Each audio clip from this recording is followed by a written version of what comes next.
All right, if you just joined us, this is Enterprise Weekend on Enterprise TV, and now to our main conversation for today. Former Vice President Atiku Abubakar has condemned the directive by President Bola Tinubu to the Central Bank of Nigeria, CBN, to take over the responsibility of crude oil sales proceeds from the Nigerian National Petroleum Company Limited, NNPCL.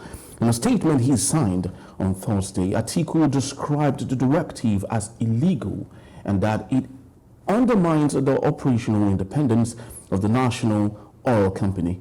It will be recorded that President Tinubu reportedly asked the NNPCL to send its receipts for crude oil sales to the CBN for vetting and documentation, a directive aimed at ensuring accountability and transparency.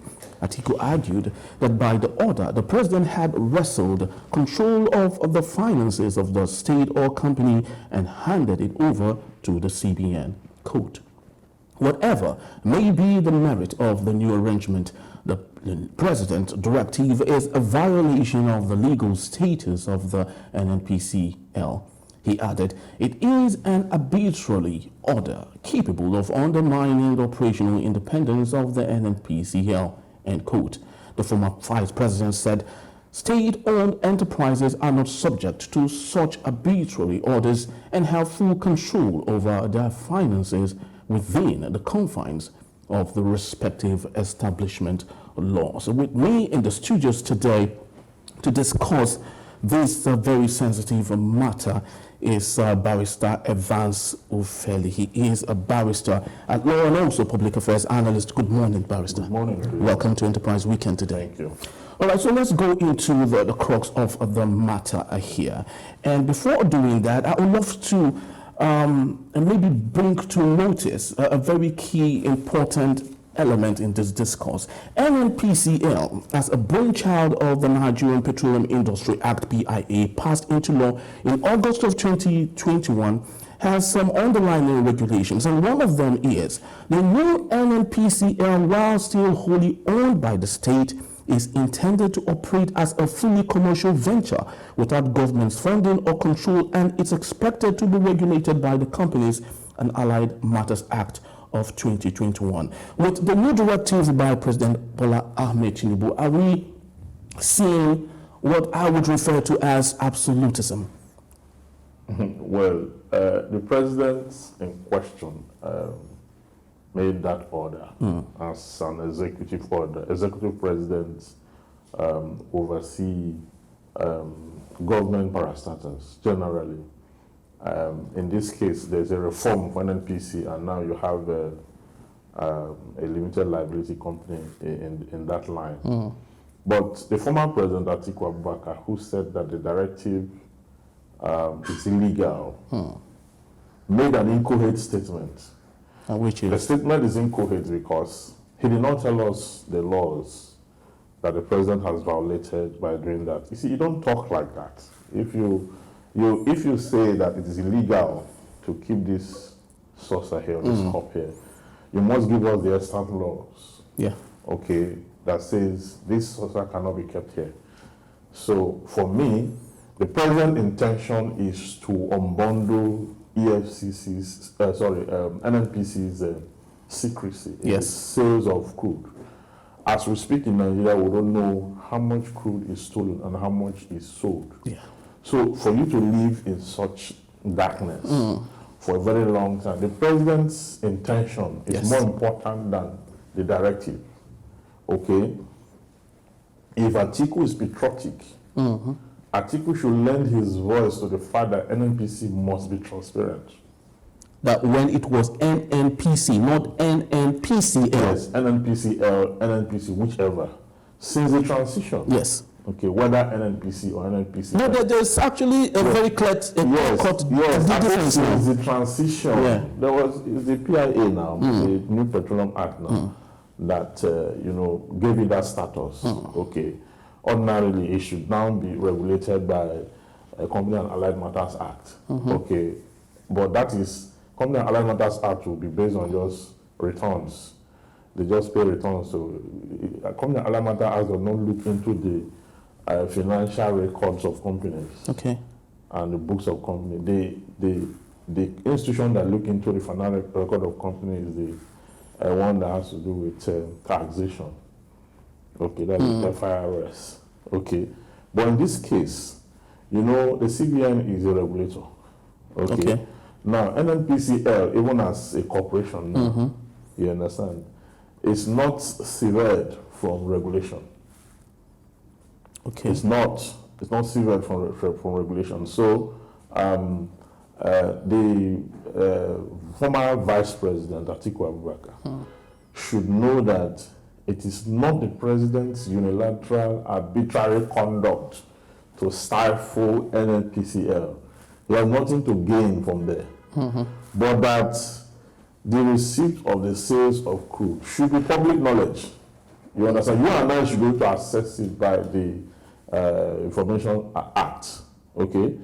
Everyone should be able to access it. But you can't access it in this country. So he's not saying that they should take that receipt to an institution for scrutiny. Of course, when when we have sales of crude and all that, you pay into the Federation account. And the Federation account is domiciled where? It's domiciled at the CBN. True.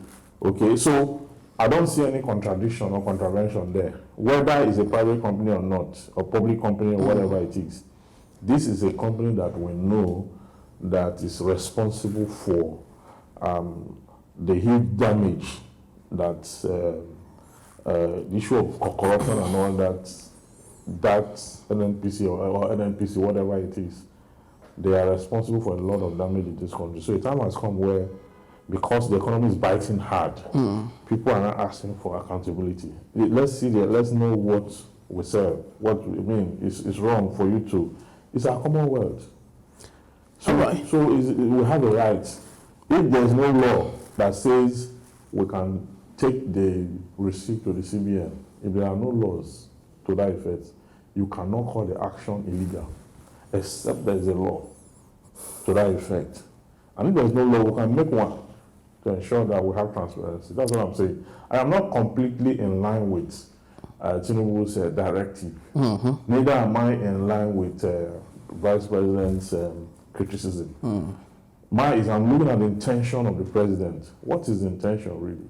It's for transparency. All right, let's look at the intentions of the president. But I think there's a reason why this is a civil country. It's a country of rules and order. Yes. You know, we make rules, and it's absolute. We obey such rules. Yes. And when the NNPC was transformed or transitioned to the NNPCL, there were guidelines that were, I wouldn't want to know if there were absolute rules, but there were guidelines to ensure that they are followed to the latter. And very important, it will gladden you. I wouldn't know if you would agree with me, but it's important that I read this. As part of the guidelines also, the NNPCL would also no longer be concerned with issues of petrol pricing and subsidy. Neither will it continue to remit funds into the Federal Accounts Allocation Committee. In fact, it's a guideline on the Act itself. Its funds will be used to further its business rather than issuing bailout for the nation. Now, this is a guideline. We understand the desire of the president for accountability, but should we abuse rules that we have made in the name of accountability? Well, these laws are made, these laws and regulations are made for us, okay? But if excessive reliance on the rules and laws that are made for us undermines the prosperity of the country, there is a need for there to be other directives, because as they are guidelines. Okay, guidelines are not they are not what we call law. Okay, they are guidelines that is anchored on regulation. Yeah. They are not legislations. Those guidelines were not put up by the National Assembly. They were not put up by the National Assembly. But are they not in the know of these guidelines? No, they are. Well, of course, they are in the know. I mean, you can pick up the guideline and go through it. You can find it online and go through it. You understand? But what I'm concerned with is that the NNPCL have not actually lived up to standard. It is a lack of trust. Okay, that you see, this thing is coming from somewhere. The president will not just wake up one day and say, you know what, let's go and violate the regulations of NNPCL, so that they have not also shown the nation that they are working for the progress and the growth of Nigeria. Our main resources, export, is oil, crude.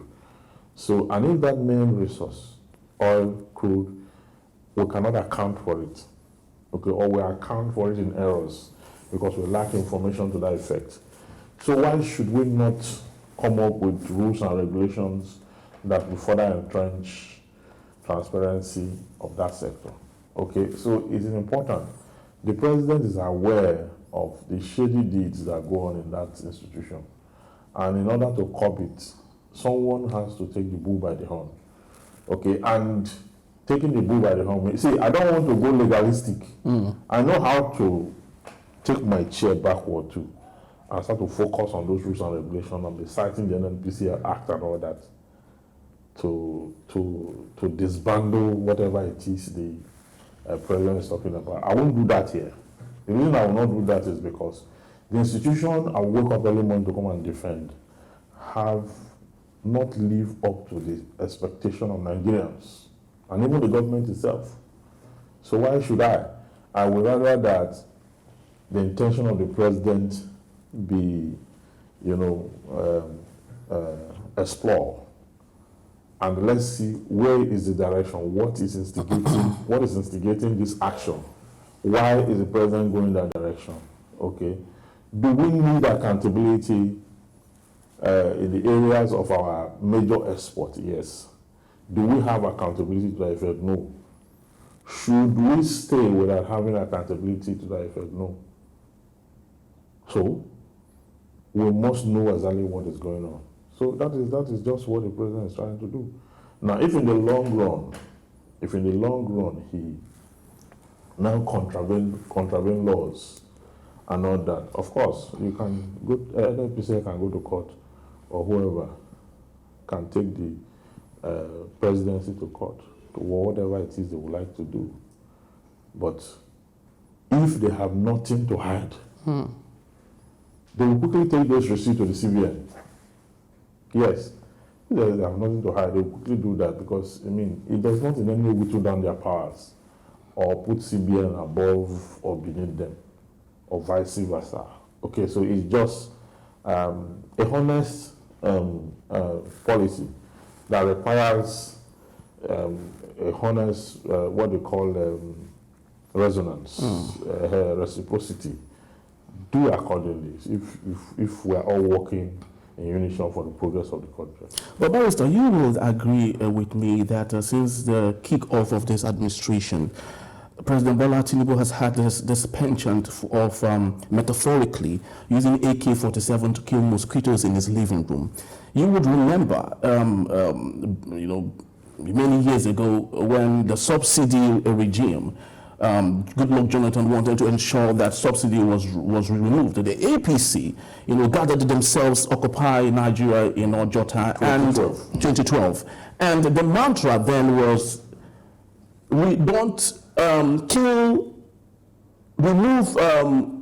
don't remove subsidy, kill corruption. Kill corruption, not remove subsidy. And you would agree with me that President Tinubu, over these 7 months or 8 months, have always been killing mosquitoes in his living room, which is affecting the generality of Nigerians. You did say that transparency has to be there. Do you think that the most important thing should be single out those who are culpable of corruption in the system than having a blanket of policies that's advertently affecting our nation and killing trust of investors in the country? Well, since you have talked about mosquito, we must kill the mosquito that bites the slave, because we have no guarantee that if it sees the bottom of the king, it will not do the same. So, you see, the institution is a personnel. The institution is a person. So when in law you lift the corporate veil, you get on the directors who are the faces of the company. Okay? So that instruction are to the directors, okay, who in whatever case, anything you do, okay, you cannot go to NNPC and start handpicking who is corrupt and who is not. It's a chain of operation. Okay? You mean you can't single out, this is the person who is responsible for this? It's a chain of operation. There's a cartel. There's a cartel. That's why the instruction is to them.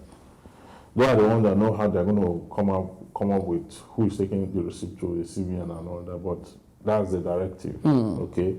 And it's an executive directive. That directive must be obeyed. So if you have, you say it's too much, the president is doing too much, what else should he do if he wants to check corruption in that sector? He should do the needful, and that's exactly what he's doing, okay? So let him continue on that. Let the NNPC show us this receipt and all that, so that those who we want to investigate it against the backdrop of what we actually sell, you understand, we'll do that effectively. And then we'll have resource go around the country. As we speak now, there's a lot that is stolen already by the people in visible hands. Then the one that is finally sold is not well documented, it's not well calculated. We don't have transparency on it. I mean, it is only the devil that stays away from immaculate transparency of facts and issues. So if they are not going to be responsible for that, they can as well resign. Then you populate that place with people who will take, who will make sales from our Commonwealth and hand over the, to the public or to the institution that's required, so that we can have a clean slate and know exactly where we are. You cannot manage an economy when you don't know the value of your export. How would you manage that? You just have a budget which you tie to the price of crude. So why didn't Atiku object that the budget should not be tied to the price of crude? So if the budget is tied to the price of crude, shouldn't we know how much the price, how much we have sold in a year, or in 5 months, in 8 months? We should, and they should take it to the CBN. I don't care the laws that the president is breaking. I don't care the laws that the president is breaking. Sometimes, you see, if you are so passionate about the fact that he is contravening the laws, go to court. What Atiku is doing is politics. That's what he's doing. Now, people will think that he knows what he's saying, the right thing, politics. When he worked in NPA, you understand? When he worked in NPA, were there transparency there?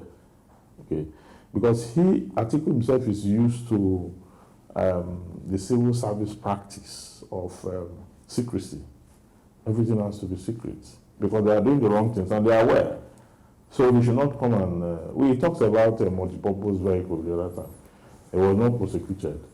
And it has demonstrated that given the opportunity, he wants Nigeria to remain the way Nigeria is. That's exactly what that statement means. Because the president is talking about coming out from the norm. You understand? But he is saying, let us maintain the status quo. That's what he's saying. Let NNPC continue to keep this thing in secret. Let's continue to do it like this. That's a security risk prospective president, a very big one. I feel the nation and his followers should call him to order. Say a president is saying we want to find out the root cause of. You see, that taking receipt is just one step. It's one step to accountability. Okay. You understand? Where we find discrepancies from receipt and the actual. So we can now start investigation proper in the case. So I don't see anything wrong with what the president have done, as far as the intention is to unravel and to make straight the records for our well-being. So all right, so let's look at the effects of this, especially as it concerns international perception of the NNPCL and the state of the nation. I think as a media, it's very important that we look at both sides of the divide. And looking at both sides of the divide, it's equally very important we maintain and acknowledge the sanctity, the independence of the NNPCL. Now, when the NNPCL was still NNPC, one of the biggest gridlock has been government influence concerns, right? And because of that, international investors have not seen the NNPC as worthy enough to do business with. And I love you to take a look at this, especially as it concerns when we juxtapose them with its contemporaries like the Aramco in Saudi Arabia and Petrobras in Brazil. Do you think that the directive of the president asking the CBN to abruptly become the police, the financial police of the NNPCL, would allow the international public to see the NNPCL as credible and worthy enough to do a business with, like they do with Aramco and Petrobras? The international public, I don't think they are averse to transparency. If a country is calling out a company to be transparent, I don't think the international communities, they're adverse to that. The reason you are calling Aramco and the rest of them in Brazil is because they have been very forthright in their dealings, and to a large extent, they have succeeded. Okay, so I don't think that it has any adverse effect on us to make demands. Of course, even the Corporate Affairs Commission calls out companies. They call out companies. Even FIRS seal up companies. So are you saying that if a company is not in tune with company income tax or some other taxes that we have, that the regulators cannot go after them? It's a company, but there is a regulatory authority that regulates them. They are a regulatory body. They have other regulatory authorities to regulate them. So, you see, there is no absolutism. If you start up a company today, you need to register with the Corporate Affairs Commission before you can even open an account in the bank. Okay? Then every year you do what we call annual returns. Okay? To update the status of your company. When you don't do annual returns, if you go to the portal of the Corporate Affairs Commission, you will see your company there. They will write it, you will see the inactive. And you see that inactive. If you want to apply for visa to any country or whatever, and you're using that company as your company and what you do and all that, you are going to do anything. As long as it's inactive, they will deny you visa. Inactive means you have not done your returns for the year and your company is not active. You understand? Does it mean that the embassy or the Corporate Affairs Commission are policing, they are policing you? Is that what it means? It's an issue of regulations that things should be done appropriately. You understand?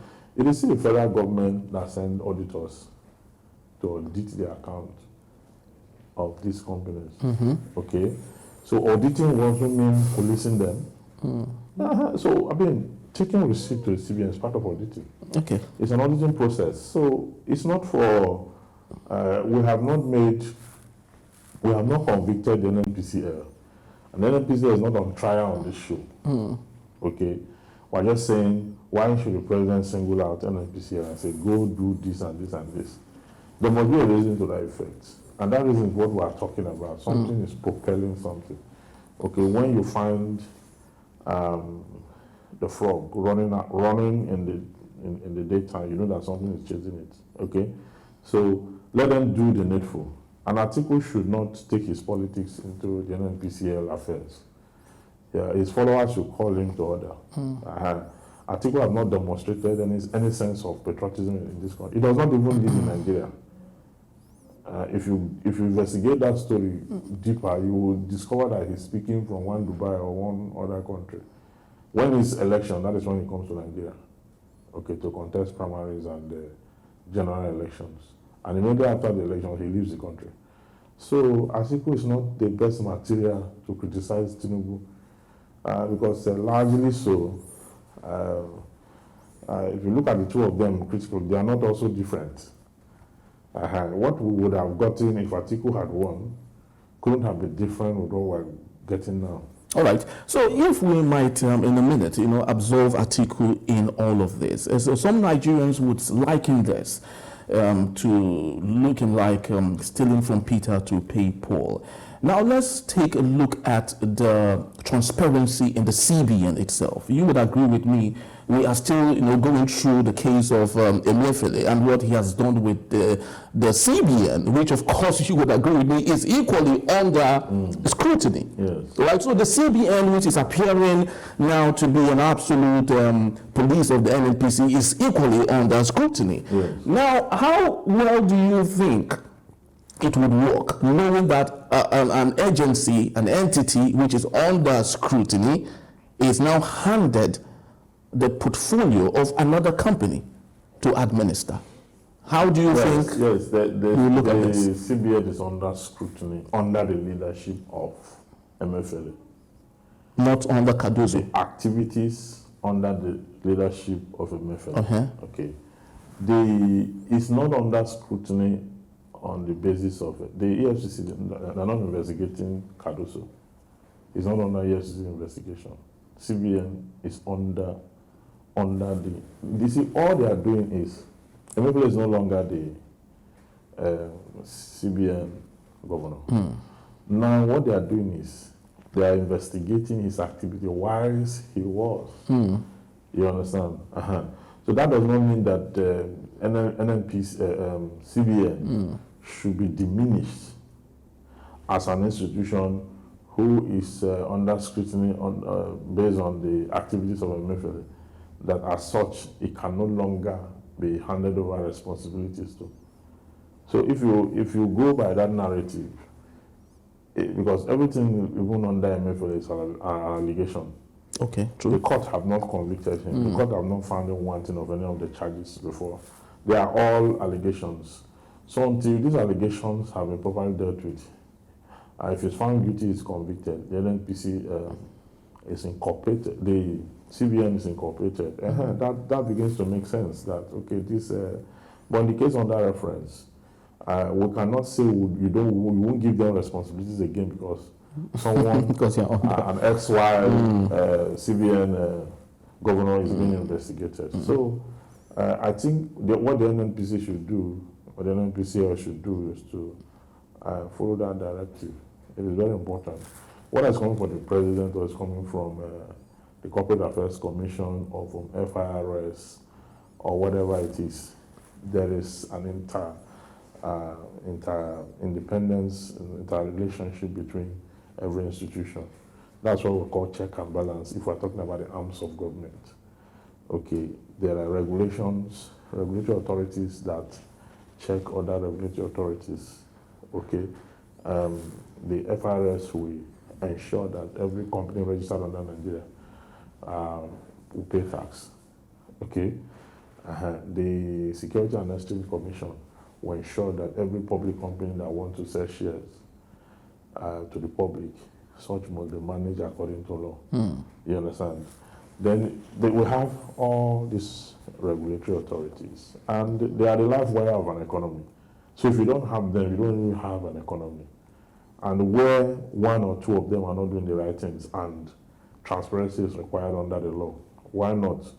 Is there a law that says they shouldn't take this in there? I want to find that law. Until Atiku produces that, that is why he couldn't talk much there. Because you're able to say that he contravened this section, that section, this section of the following laws. So we'll take our attention to look at those laws, whether the action actually. So the express mention of one thing under the law excludes the other. Once you cannot say somebody has committed an offense when there is no stated law. Okay, when there's no stated law and the penalty prescribed thereof. In Ayoko versus the states, Ayoko Fagbemi versus the court was of the view that under our laws in the South, okay, adultery was not mentioned as a crime. And they were discharged because you have brought an action that somebody is involved in. But there's no law that says so. So when you don't have a law that says something is an offense, you cannot, parties cannot by their own volition, confer legislation on an issue and criminalize it. It's not allowed. So in 30 seconds, please, do you think Kerry, the NNPCL boss, should still be there, knowing that he was part of the rot that is being questioned before and he is continuing? Do you think it's credible for him to be there while this is going on? In 30 seconds. Well, if anyone thinks it's not credible, is to give reasons to that effect. Okay, and this reason must be substantiated. Yes, if he has been found wanting in character and learning, in his capacity as, of course, he can be investigated and he can be removed by the board. Okay, yes. So it's about facts and findings. If there are violations, of course, why not? But you can't just pull a man out just because he belongs to the old system. And why should he be the one to continue?